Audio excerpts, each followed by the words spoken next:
The charter schools are high performing. Southwest Learning Center in the Heights and Sam's Academy, which focuses on science and aviation. Some students can even get a pilot's license at the school at Double Eagle. The program, the school leases the airplanes, and then we provide ground instruction for students. Scott Glassrud runs the schools and oversees 800 students in all. His publicly funded salary, $210,000, more than any superintendent in the state outside of Winston Brooks with APS.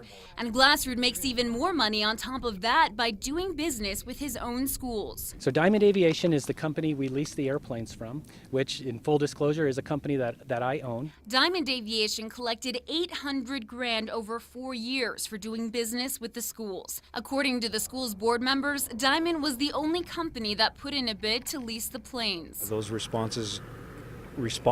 one response turned into a lease that the board then approved. So in other words, Diamond Aviation was the only one that responded? Yes, they were. State Auditor Hector Baldera says there have been enough red flags to warrant a more thorough look into the schools, with an audit that should be out soon. We're just ensuring that this district truly is not operating with an actual conflict of interest that would be putting taxpayer dollars at risk. The Public Education Department says it's not aware of Glassrud doing anything illegal, saying it's up to Glassrud and his board to decide how to spend their public funds. It's really not for me to say whether I think it's a good or bad expenditure.